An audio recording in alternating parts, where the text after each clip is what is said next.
दोस्तों, पहले भाग में हमने आपको गीता अध्याय 6 के कुछ अंश बताए थे।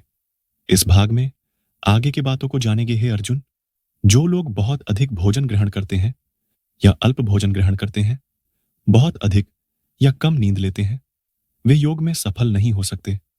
लेकिन जो आहार और आमोद प्रमोद को संयमित रखते हैं, कर्म को संतुलित रखते हैं और निद्रा पर नियंत्रण रखते हैं, वे योग का अभ्यास कर अपने दुखों को कम कर सकते हैं।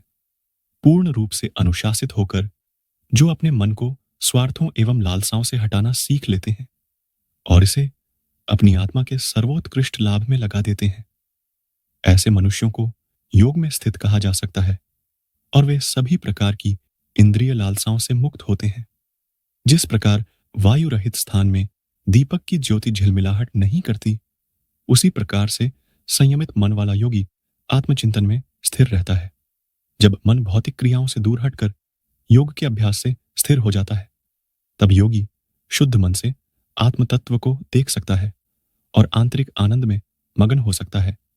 योग में चरम आनंद की अवस्था को समाधि कहते हैं, जिसमें मनुष्य असीम दिव्य आनंद प्राप्त करता है और इसमें स्थित मनुष्य परम सत्य के पथ से विपथ नहीं होता। ऐसी अवस्था प्राप्त कर कोई और कुछ श्रेष्ठ पाने की इच्छा नहीं करता। ऐसी सिद्धि प्राप्त कर कोई मनुष्य बड़ी से बड़ी आपदाओं में विचलित नहीं होता। दख के संयोग से वियोग की अवस्था को योग के रूप में जाना जाता है। इस योग का दृढ़तापूर्वक कृत संकल्प के साथ निराशा से मुक्त होकर पालन करना चाहिए। संसार के चिंतन से उठने वाली सभी इच्छाओं का पूर्ण रूप से त्याग कर हमें मन द्वारा इंद्रियों पर सभी ओर से अंकुश लगाना चाहिए। फिर धीरे धीरे निश्चयात्मक बुद्धि के साथ मन केवल भगवान में स्थिर हो जाएगा और भगवान के अतिरिक्त कुछ नहीं सोचेगा। जब और जहां भी मन बेचैन और अस्थिर होकर भटकने लगे, तब उसे वापस लाकर स्थिर करते हुए भगवान की ओर केंद्रित करना चाहिए। जिस योगी का मन शांत हो जाता है और जिसकी वासनाएं वश में हो जाती हैं, एवं जो निष्पाप है तथा जो प्रत्येक वस्तु का संबंध भगवान के साथ जोड़कर देखता है, उसे अलौकिक आनंद प्राप्त होता है। इस प्रकार आत्मसंयमी योगी आत्मा को भगवान में एकीकृत कर भौतिक कल्मश से मुक्त हो जाता है और निरंतर परमेश्वर में तल्लीन होकर उसकी दिव्य प्रेममयी भक्ति में परम सुख प्राप्त करता है। सच्चा योगी अपनी चेतना को भगवान के साथ एकीकृत कर समान दृष्टि से सभी जीवों में भगवान और भगवान को सभी जीवों में देखता है। वे जो मुझे सर्वत्र और प्रत्येक वस्तु में देखते हैं, मैं उनके लिए कभी अदृश्य नहीं होता और वे मेरे लिए अदृश्य नहीं होते।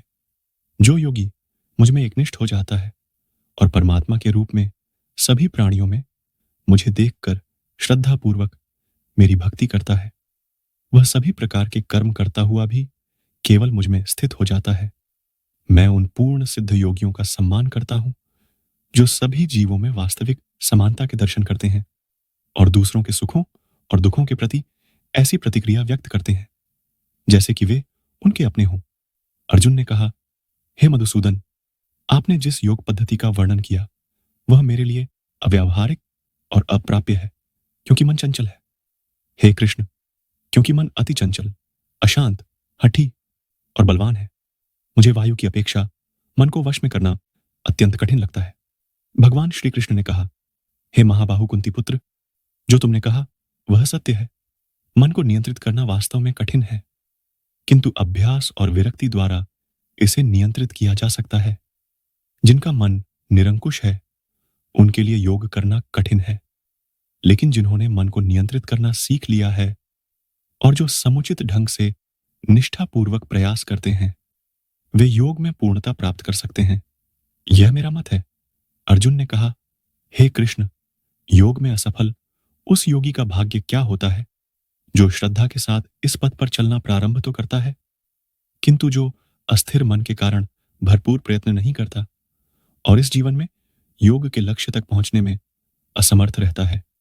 हे महाबाहु कृष्ण, क्या योग से पथभ्रष्ट ऐसा व्यक्ति भौतिक एवं आध्यात्मिक सफलताओं से वंचित नहीं होता और छिन्न भिन्न बादलों की भांति नष्ट नहीं हो जाता, जिसके परिणाम स्वरूप वह किसी भी लोक में स्थान नहीं पाता? हे कृष्ण, कृपया मेरे इस संदेह का पूर्ण निवारण करें। क्योंकि आपके अतिरिक्त कोई अन्य नहीं है जो ऐसा कर सके। परमेश्वर श्री कृष्ण ने कहा, हे पृथापुत्र, आध्यात्मिक पथ का अनुसरण करने वाले योगी का न तो इस लोक में और न ही परलोक में विनाश होता है। मेरे प्रिय मित्र, भगवत प्राप्ति के मार्ग पर चलने वाले को बुराई पराजित नहीं कर सकती। असफल योगी मृत्यु के पश्चात पुण्य आत्माओं के लोक में जाते हैं। अनेक वर्षों तक वहां निवास करने के पश्चात वे पृथ्वी पर कुलीन या धनवानों के कुल में पुनः जन्म लेते हैं, अथवा जब वे दीर्घ काल तक योग के अभ्यास से उदासीन हो चुके होते हैं, तब उनका जन्म दिव्य ज्ञान से संपन्न परिवारों में होता है। संसार में ऐसा जन्म अत्यंत दुर्लभ है। हे कुरुवंशी, ऐसा जन्म लेकर वे पिछले जन्म के ज्ञान को पुनः जागृत करते हैं और योग में पूर्णता के लिए और अधिक कड़ा परिश्रम करते हैं। वास्तव में वे अपने पूर्व जन्मों के आत्मसंयम के बल पर अपनी इच्छा के विरुद्ध स्वतः भगवान की ओर आकर्षित होते हैं। ऐसे जिज्ञासु साधक स्वाभाविक रूप से शास्त्रों के कर्मकांडों से ऊपर उठ जाते हैं। पिछले कई जन्मों में संचित पुण्य कर्मों के साथ जब ये योगी आध्यात्मिक मार्ग में आगे उन्नति करने हेतु निष्ठापूर्वक प्रयत्न में लीन रहते हैं, तब वे सांसारिक कामनाओं से शुद्ध हो जाते हैं और इसी जीवन में पूर्णता प्राप्त कर लेते हैं। एक योगी तपस्वी से, ज्ञानी से और सकाम कर्मी से भी श्रेष्ठ होता है। अतः हे अर्जुन, तुम सभी प्रकार से योगी बनो। सभी योगियों में से जिनका मन सदैव मुझ में तल्लीन रहता है और जो अगाध श्रद्धा से मेरी भक्ति में लीन रहते हैं, उन्हें मैं सर्वश्रेष्ठ मानता हूं। मित्रों, कैसा लगा आपको? हमारा यह वीडियो अच्छा लगा हो, हमें जरूर बताएं और अपने दोस्तों के साथ भी शेयर करें। हम आपको बहुमूल्य जानकारियां उपलब्ध कराने के लिए समर्पित है। हम अपने इस कार्य में उनके समर्थन और सुझाव की अपेक्षा करते हैं, ताकि हमारा यह प्रयास और बेहतर हो सके। मित्रों, आज बस इतना ही। मिलते हैं फिर एक नए वीडियो के साथ। तब तक के लिए धन्यवाद। जय श्री कृष्ण।